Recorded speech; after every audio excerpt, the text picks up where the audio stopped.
દર 2 મહિને આપણા ભારતમાં આરબીઆઈ મોનિટરી પોલિસી કમિટીની મીટિંગ યોજવામાં આવે છે અને જેમાં ઘણા બધા નિર્ણયો કરવામાં આવતા હોય છે, એવા નિર્ણયો કે જે સીધા તમને અને મને ઇફેક્ટ કરે. આજે એટલે કે 8 ફેબ્રુઆરી ગુરુવારે પણ આ મીટિંગ યોજાઈ હતી, જેમાં રેપો રેટને લઈને, લોનને લઈને અને અન્ય પણ નિર્ણયો કરવામાં આવ્યા. આ સિવાય જ્યારે આ મીટિંગના જે નિર્ણયો હતા એની જાહેરાત કરવામાં આવી, એના પછી શેર માર્કેટમાં બહુ મોટું કરેક્શન આવ્યું. હવે આ મીટિંગમાં એવા કયા નિર્ણયો કરવામાં આવ્યા જેની સીધી અસર તમને અને મને થવાની છે, આ બધું જ આપણે થોડું ડિટેલમાં જાણીએ.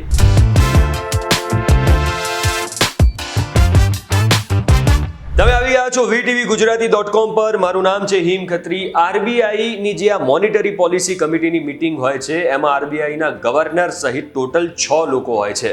અને જ્યારે પણ આ મીટિંગ થાય છે અને એમાં નિર્ણયો લેવામાં આવે છે ત્યારે સૌથી પહેલા લોકોની નજર હોય છે રેપો રેટ પર, જે આ વખતે પણ ચેન્જ નથી કરવામાં આવ્યો. હવે રેપો રેટ એટલે એ વ્યાજ દર કે જે બીજી બધી બેંકો જે દરે આરબીઆઈ જોડેથી ઉધાર લે છે, એટલે કે રૂપિયા એમની જોડેથી બોરો કરે છે. હવે આની સીધી અસર જો આ રેટ વધે કે ઘટે તો એની સીધી અસર તમારા લોનના ઈએમઆઈ ઉપર પડે.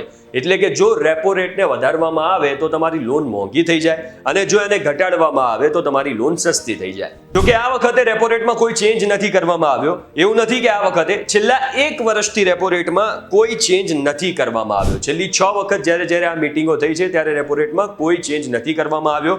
રેપો રેટ 6.5% જ રાખવામાં આવ્યો છે. હવે જો રેપો રેટને ઘટાડવામાં ના આવે અથવા તો એને સેમ રાખવામાં આવે ને, તો એને બીજી રીતે એમ જોઈ શકાય કે ભારતમાં હજુ ઇન્ફ્લેશન એટલે કે ફુગાવો પણ બહુ ઓછો નથી થયો. હજુ થોડો ઘણો ફુગાવો ભારતમાં છે. નોર્મલી 4 થી 6% વચ્ચે CPI ઇન્ફ્લેશન હોય ને તો એને યોગ્ય માનવામાં આવે છે. આપણા ભારતમાં પણ 4 થી 6% વચ્ચે જ CPI ઇન્ફ્લેશન છે, પણ એ ઉપરની બાજુ હોય છે.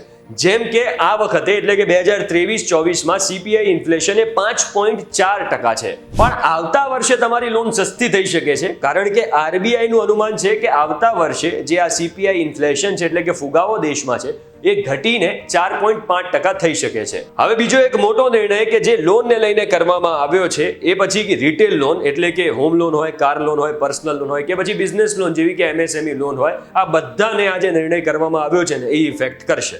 આ નિર્ણય પ્રમાણે ભારતમાં જેટલી પણ બેંકો છે કે જે લોન આપે છે અથવા તો ફિનટેક કંપનીઓ એટલે કે ફાઇનાન્શિયલ ટેકનોલોજી વાળી કંપનીઓ છે કે જે લોન આપે છે, એમને એક કી ફેક્ટ સ્ટેટમેન્ટ જાહેર કરવું પડશે. હવે કી ફેક્ટ સ્ટેટમેન્ટ એટલે શું? તો જ્યારે પણ તમે બેંકમાં કે ક્યાંય પણ લોન લેવા જાઓ છો ને ત્યારે ઘણીવાર એવું થાય છે કે ઘણી બેંક તમને જે વ્યાજ દર હોય એ લિમિટમાં કહે, એટલે કે બહુ ઊંચો ના કહે, પણ જે ડોક્યુમેન્ટનો ખર્ચો હોય કે પછી પ્રોસેસિંગ ફીસ હોય એને બહુ જ વધારી દે, એટલે અલ્ટિમેટલી તમારો ખર્ચો એ વધી જાય.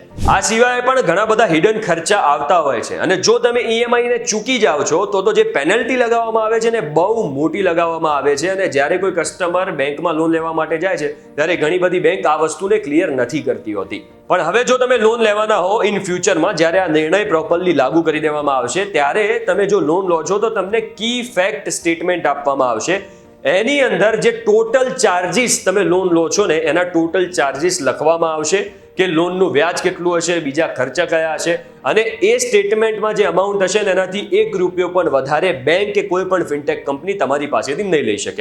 પણ કદાચ આરબીઆઈનો આ નિર્ણય અને એનો રેપો રેટ વાળો નિર્ણય છે ને એ ઇન્ડિયન શેર માર્કેટને નથી ગમ્યો, કારણ કે 10 વાગે જ્યારે આ જાહેરાત થઈ એના પછી તાત્કાલિક જ ઇન્ડિયન શેર માર્કેટમાં કરેક્શન આવ્યું. નિફ્ટી અંદાજે 200 પોઈન્ટ જેટલી પડી ગઈ છે અને બેંક નિફ્ટીમાં 800 પોઈન્ટ જેટલું કરેક્શન આવ્યું છે. બેંક નિફ્ટીમાં થોડું વધારે કરેક્શન આવ્યું છે. બેંક નિફ્ટી એટલે એવો ઇન્ડેક્સ કે જે બેંકોના શેર્સથી બનેલો હોય. તો આરબીઆઈની મોનિટરી પોલિસી કમિટીની મીટિંગમાં જે નિર્ણય આવ્યા એની સીધી અસર આ રીતે આપણને થતી હોય છે. આશા રાખું છું કે આ વિડીયો તમને કામનો લાગ્યો હશે, તો વિડીયોને શેર કરજો, લાઇક કરજો અને આવા જ અન્ય ઇન્ફોર્મેટિવ વિડીયો માટે જોડાયેલા રહેજો VTVGujarati.com સાથે.